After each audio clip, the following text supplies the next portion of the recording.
Já, það sem ég myndi segja að einkenndi kjörsviði samfélagsgreinar það að það er samsett úr nokkrum fræðigreinum, landafræði, sögu, félagsfræði, kristinfræði, trúarbragðafræði og siðfræði og núna síðast jafnrétti og lífsleikni. Þannig að þetta kjörsvið býður upp á mjög mikla fjölbreytni og möguleika á að setja það saman með ýmsum hætti.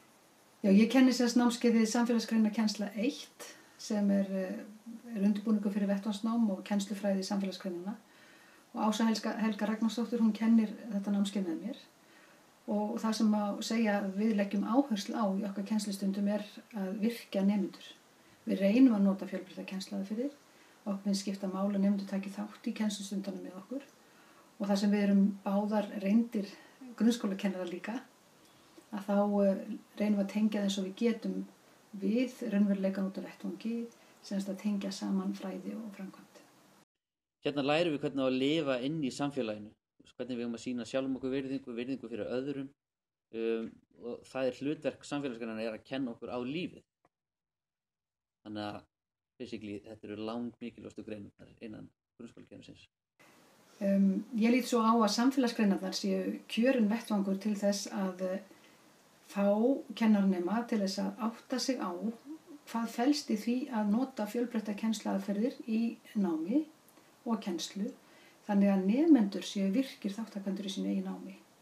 Já, við leggjum mikla áherslu á það að nemendur á námskeiðinu læri það hvernig hægt er að nýta aðferðir list og verkgreina í að kenna svona bóklega námsgrein eins og samfélagsfræðin er.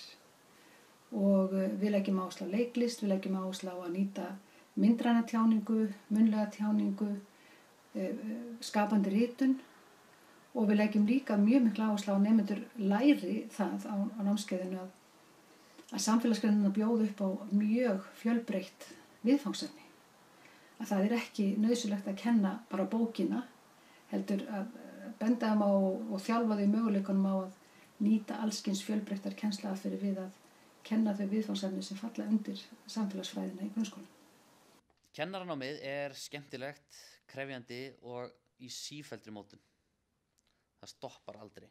Maður er alltaf að byggja okkur í nýju, það sem maður lærði á fyrsta ári maður fara að endurhugsa algjörlega á því 4. eða 5. Þannig að það er alltaf, það er lifandi. Þetta er eitt af skemmtilegasta starf sem til er. Þetta getur stundum verið erfiðasta starf sem til er. En það er númer 1, 2 og 3, það er svo skapandi og möguleikarnir eru óteljandi. Og það er aldrei, ég myndi segja að engin 2 dagar verið eins í þessu starfi. Og það er ekki mörg störf sem eru þannig eftir 38 ár. Í framtíðinni stefni ég bara á að fara í kennslu og vonandi að hafa áhrif á líf einhverja einstaklinga til hins betra. Það er markmiðið. Það er eiginlega bara eina markmiðið.